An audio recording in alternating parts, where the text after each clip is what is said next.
Libérez votre esprit en silence. 12 habitudes stoïques à éliminer.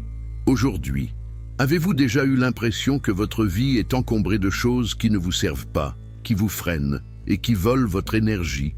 Mais vous êtes-vous déjà demandé pourquoi vous continuez à porter ces choses? Parfois, le plus grand acte de rébellion n'est pas de faire du bruit, mais d'éliminer en silence tout ce qui ne nous ajoute pas de valeur.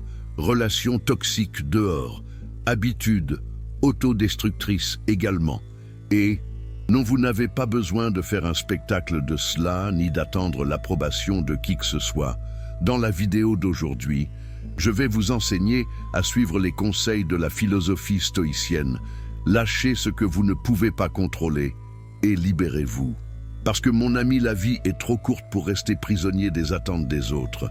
Je vais vous montrer étape par étape comment éliminer 12 choses qui sans aucun doute rendent votre vie chaotique, non seulement physiquement, mais aussi mentalement. Ces choses vous détruisent avant même que vous ne vous en rendiez compte. Et si vous n'agissez pas, vous pourriez perdre quelque chose d'encore plus important, votre paix. C'est pourquoi commencez aujourd'hui en silence et sans excuse. Au bout du compte, ce que vous laissez derrière vous en dit plus sur vous que ce que vous essayez de retenir. Êtes-vous prêt à commencer à vraiment vivre? Mais avant de commencer, faites attention à cette histoire qui vous aidera à mieux comprendre la sagesse contenue dans ce matériel. Dans un petit village au bord de la mer, vivait une jeune pêcheuse nommée Hélène. Elle était connue pour sa capacité à naviguer dans les eaux les plus turbulentes et pour son incroyable talent pour pêcher les jours les plus difficiles. Cependant, au fil des ans, Hélène avait accumulé une grande quantité de filets et d'outils cassés qu'elle n'utilisait plus. Mais par pure habitude, elle les gardait chaque fois qu'elle partait en mer. L'espace dans son petit bateau était rempli de choses qui gênaient son travail. Un certain jour, alors qu'elle se préparait pour un long voyage en océan, une forte tempête se forma. Les vagues frappaient son bateau et elle réalisa que l'excès de choses qu'elle transportait rendait sa capacité de manœuvre extrêmement difficile.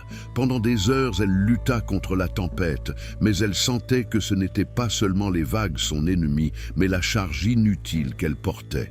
Au bord du désespoir, Hélène prit une décision difficile, mais nécessaire. Elle commença à se débarrasser de ce qui ne servait à rien. D'abord, elle jeta les filets cassés, puis les cordes vieilles et usées, et enfin même certains objets qu'elle gardait par attachement mais qui n'étaient pas utiles. À chaque chose qu'elle lâchait, son bateau devenait plus léger et elle pouvait mieux manœuvrer. Les vagues continuaient, fortes, mais Hélène ne se sentait plus prisonnière du poids du passé. Grâce à cette attitude, elle réussit à rester à flot. Et finalement, quand une tempête passa, elle retourna au port. Elle était épuisée mais sauve. Quand ses collègues pêcheurs la virent revenir, ils demandèrent comment elle avait survécu à la tempête. Hélène, avec un sourire tranquille, répondit « Il y a des moments dans la vie où nous nous accrochons à des choses dont nous n'avons pas besoin, objets, souvenirs ou personnes qui ajoutent seulement du poids à notre voyage. Ce n'est que lorsque nous décidons de laisser partir l'inutile en silence et sans drame que nous trouvons la liberté d'avancer avec plus de facilité. » La morale de cette histoire est que dans la vie, il y a beaucoup de choses que nous devons éliminer en silence pour aller de l'avant. Parfois, la charge que nous portons nous empêche de naviguer avec légèreté, et ce n'est qu'en lâchant ce poids que nous pouvons découvrir notre véritable chemin. Avant de commencer avec la première leçon, si vous trouvez ce type de vidéo utile, je vous encourage à vous abonner à la chaîne et à activer les notifications pour rester à jour avec les nouveautés. Allons-y. 1. La peur de l'opinion des autres. La peur de l'opinion des autres.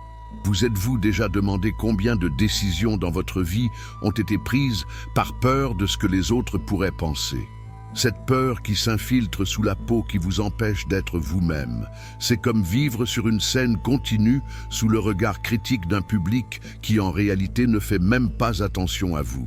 Savez-vous pourquoi? La plupart du temps, les gens sont trop occupés à gérer leurs propres insécurités pour vous juger. Pourtant, vous vous paralysez.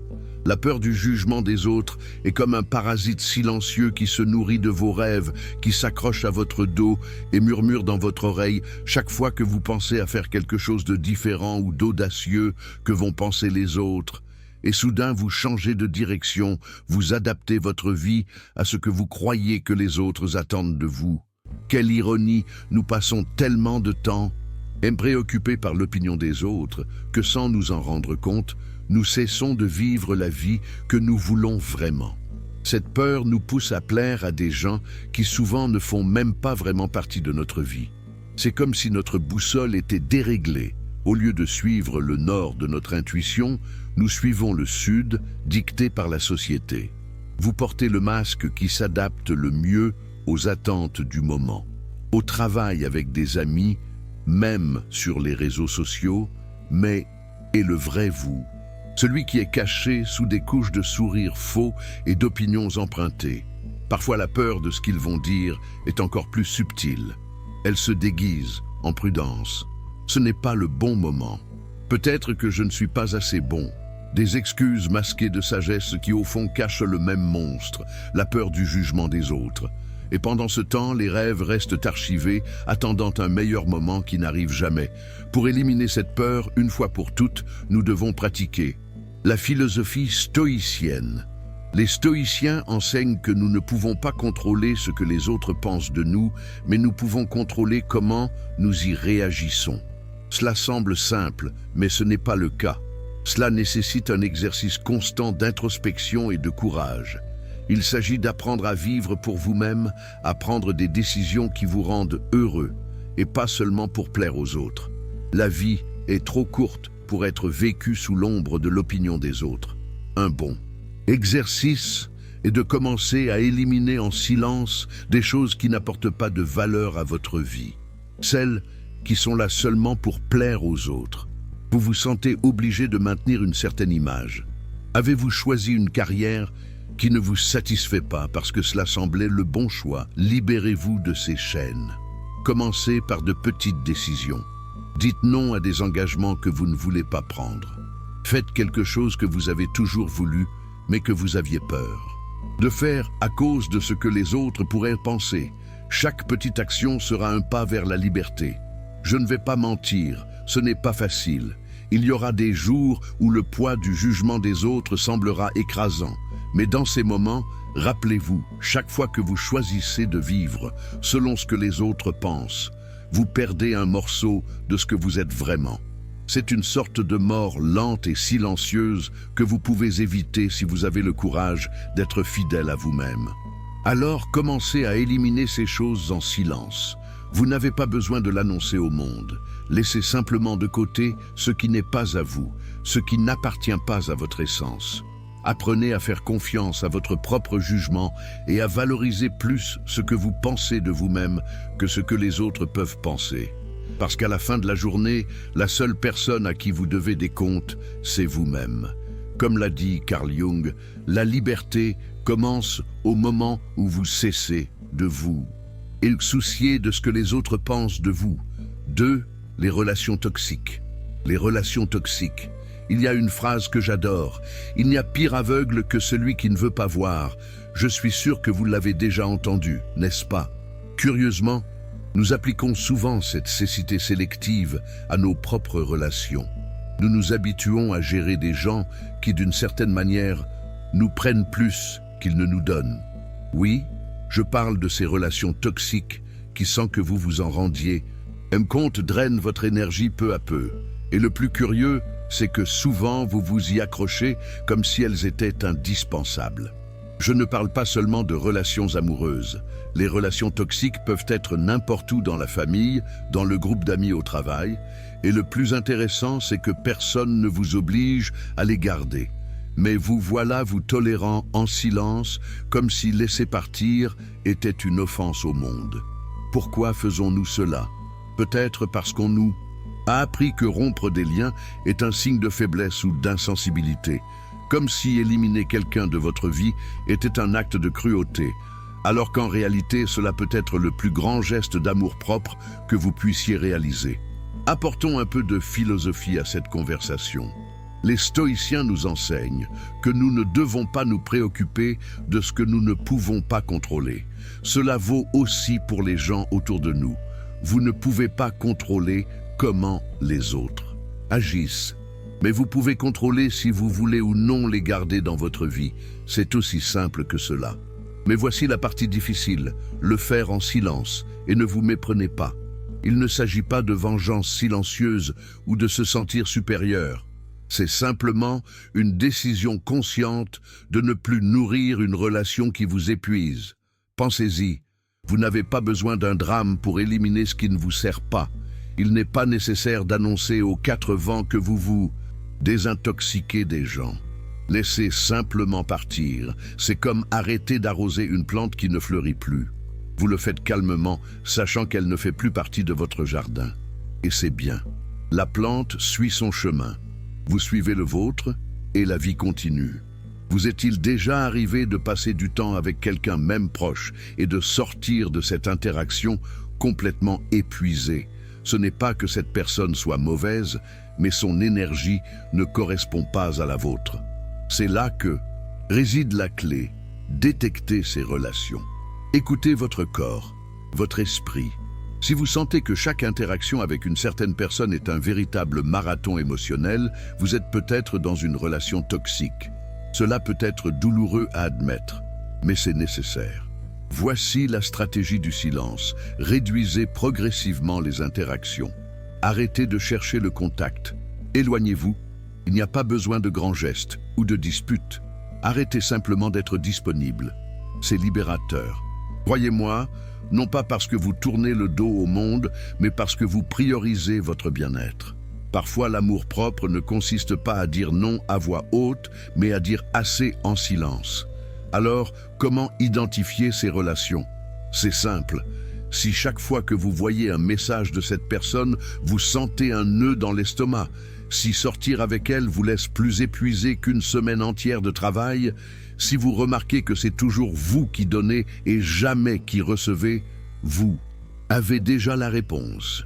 Quand cela devient clair, commencez le processus d'élimination, sans drame, sans explications inutiles. Avancez simplement.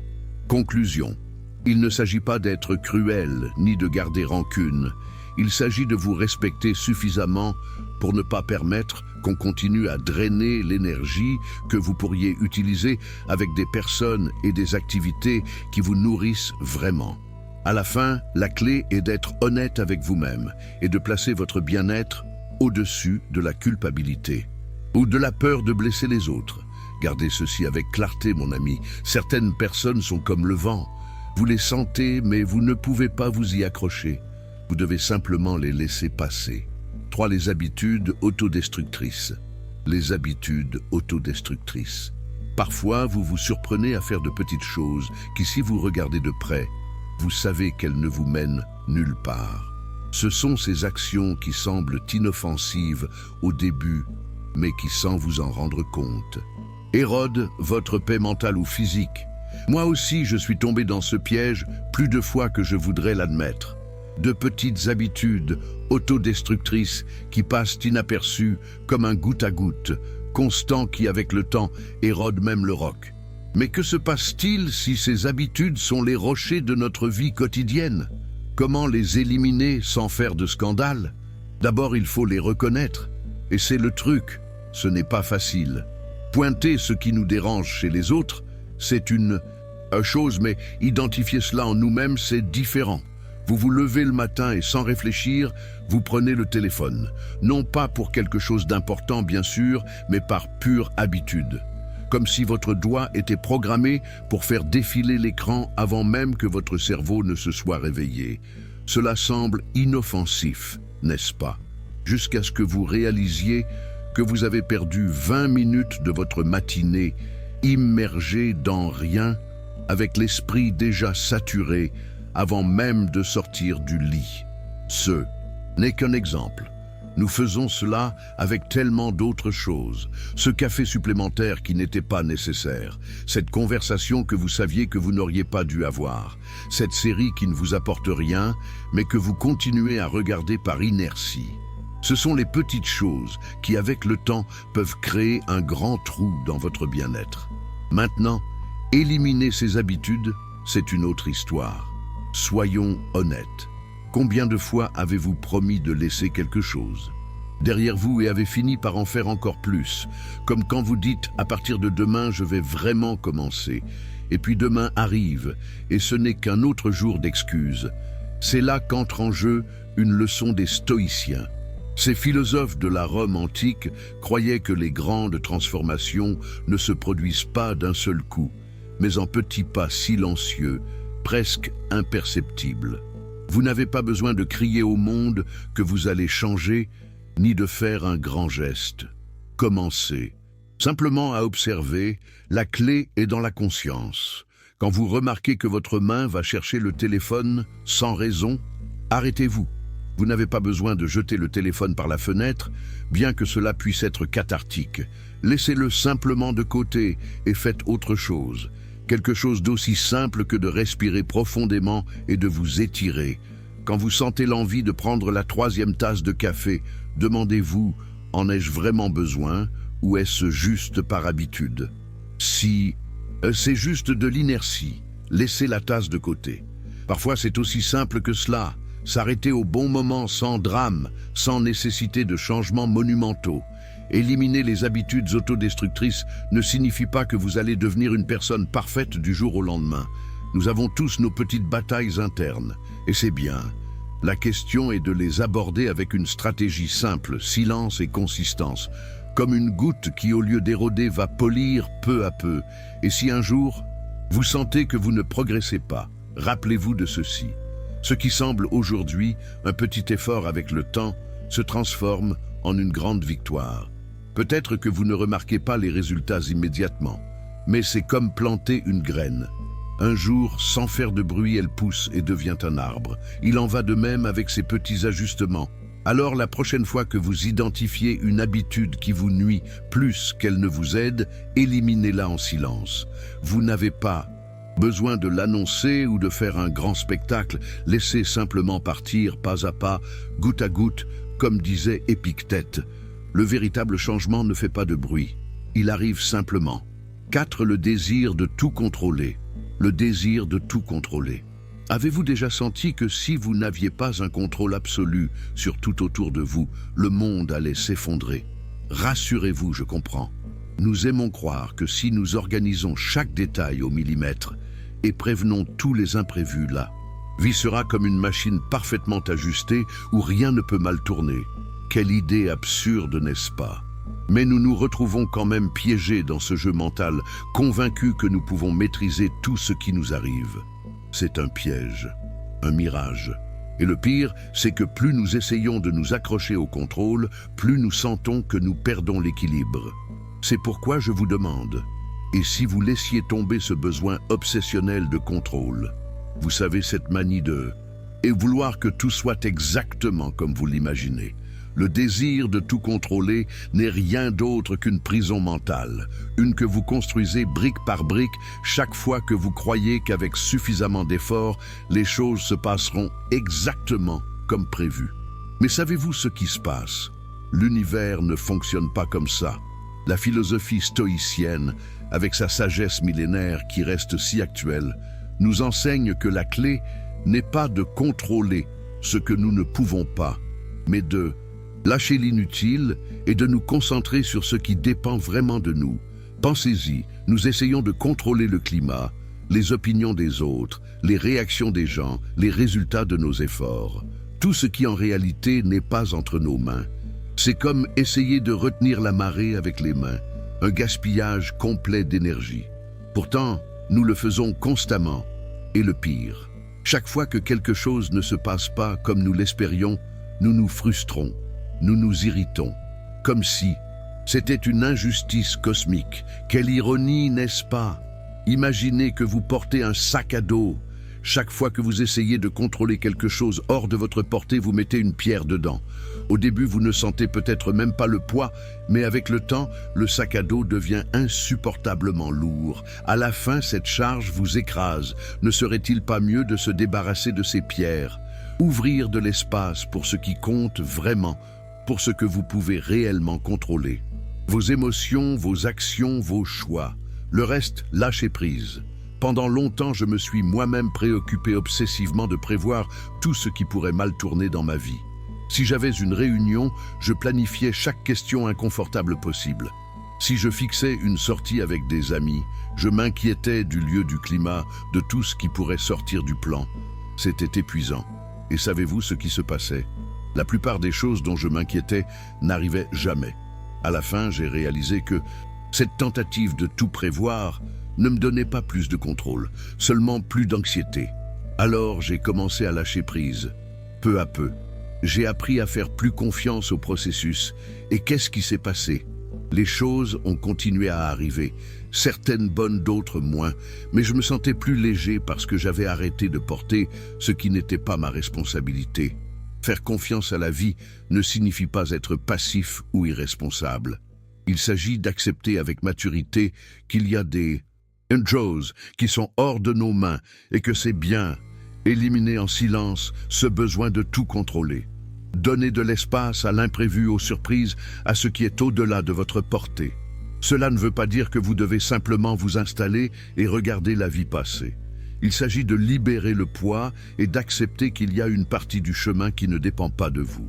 Et savez-vous quoi d'autre? C'est libérateur. Rappelez-vous, parfois lâcher prise est la forme la plus puissante de prendre un contrôle. Comme Marc Aurèle l'a écrit dans ses méditations, le véritable contrôle réside dans la capacité de lâcher l'incontrôlable. 5. Les attentes irréalistes. Les attentes irréalistes. Je ne sais pas pour vous, mais j'ai passé une bonne partie de ma vie à croire que je devais être parfait. Personne ne me le disait directement, mais c'était dans l'air planant entre les commentaires bien intentionnés, les regards d'approbation et cette comparaison silencieuse constante avec les autres. J'ai grandi avec la ferme conviction que répondre aux attentes des autres, et pire encore aux miennes propres, était synonyme de succès. Quel grand mensonge!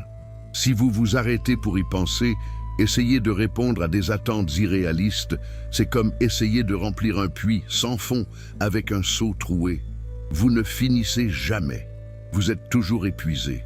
Et à la fin, tout ce qui reste, c'est une flaque triste de frustration à vos pieds. Le plus curieux, beaucoup de ces attentes ne sont même pas les nôtres. Elles ont été construites par d'autres, familles, amis, sociétés. Et nous les acceptons parce que dans la quête d'être meilleurs, nous décidons que nous devons les remplir. Faites un exercice rapide. Combien de fois vous êtes-vous déjà senti déçu de ne pas avoir atteint quelque chose que vous ne vouliez même pas en réalité? Eh bien, nous nous imposons des objectifs si élevés que si nous échouons, nous nous sentons inutiles. Si je ne suis pas le meilleur dans mon travail, le partenaire parfait, l'ami idéal, le fils exemplaire, que reste-t-il de moi? À la fin, ces attentes finissent par peser plus que nos propres actions. C'est comme courir un marathon avec un sac à dos plein de pierres. Vous avancez plus lentement, vous vous fatiguez plus tôt. Et même si vous arrivez à la fin, vous sentez que vous l'avez fait en traînant les pieds. À quoi bon? C'est ici qu'entre la philosophie stoïcienne qui a une vision brillante sur cela. Selon les stoïciens, vous ne pouvez pas contrôler ce que les autres pensent de vous, ni garantir que l'univers va agir en votre faveur. Ce que vous pouvez contrôler, c'est comment vous y réagissez. La clé, alors, est de réduire la charge. Baissez ces attentes qui vous étouffent. Si vous attendez moins de vous-même et des autres, cela ne signifie pas que vous vous conformez. Cela signifie que vous vous libérez. Vous n'êtes plus prisonnier de la pression constante de correspondre à l'impossible. Vous existez simplement et vous avancez. Bien sûr, cette magie ne se produit pas du jour au lendemain. Je ne dis pas de jeter toutes vos attentes par la fenêtre d'un coup.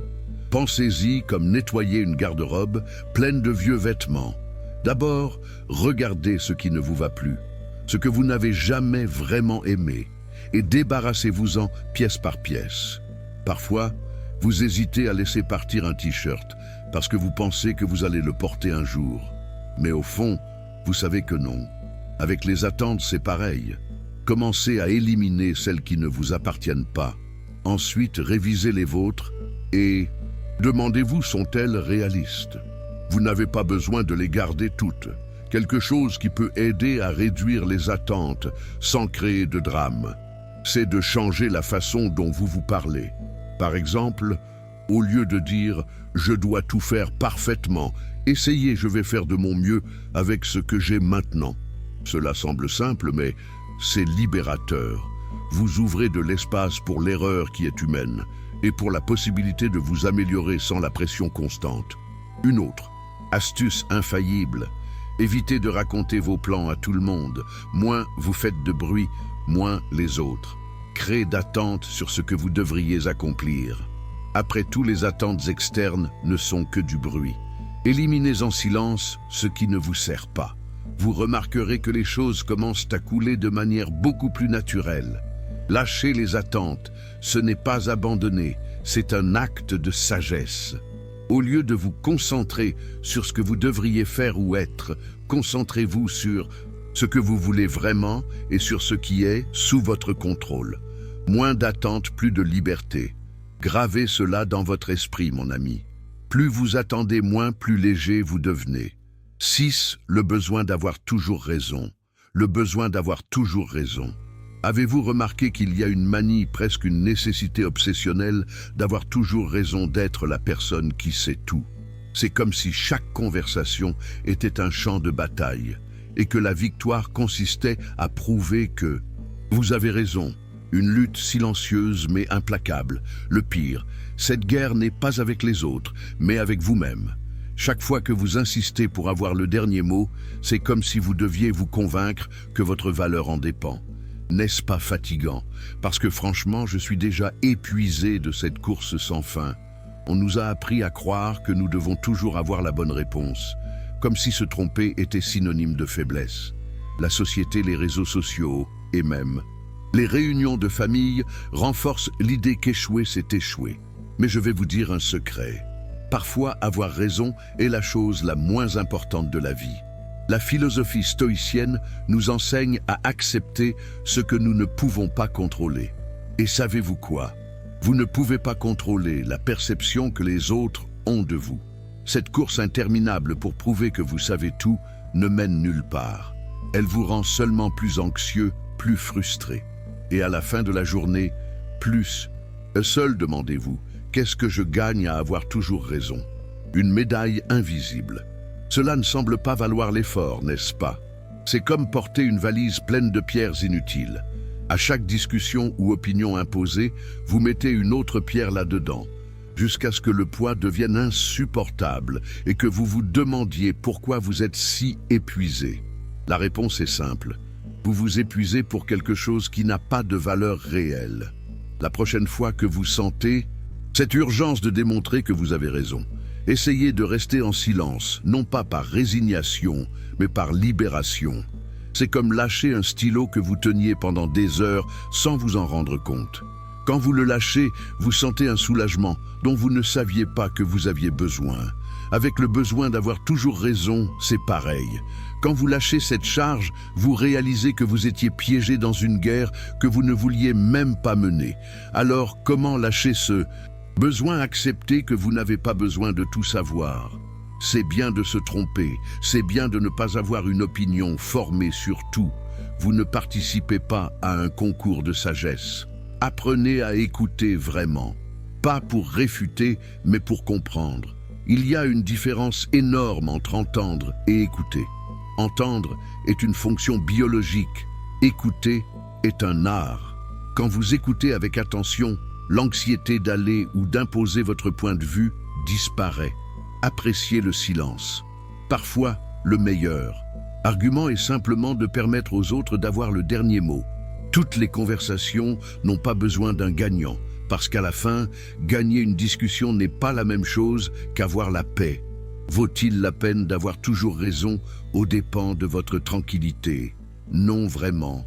La prochaine fois que vous serez dans une conversation et que vous sentirez cette urgence de corriger ou d'imposer votre opinion, respirez profondément, lâchez le stylo, laissez partir. La paix que vous ressentirez sera infiniment plus précieuse que n'importe quelle victoire momentanée.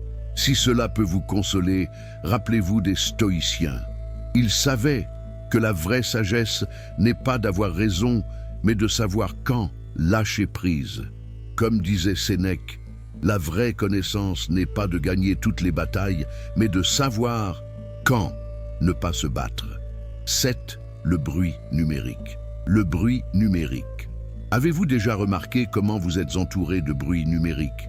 Je ne parle pas seulement des voitures dans la rue ou du voisin qui perce le mur, mais de cet autre bruit, celui qui est dans votre poche, dans vos mains, dans vos yeux, réseaux sociaux, notifications interminables, messages qui ne cessent d'arriver. Il semble que tout soit conçu pour vous distraire, pour vous maintenir dans un état constant d'alerte. Et vous voilà pensant que vous avez le contrôle, quand en réalité, c'est le chaos numérique qui vous contrôle. La réalité, c'est que nous vivons à une époque où le silence est un luxe. Mais ce luxe n'est pas aussi inaccessible qu'il n'y paraît. La première étape est de comprendre ce qui vole vraiment votre attention, parce qu'en réalité, il y a des choses que vous devriez éliminer en silence de votre vie.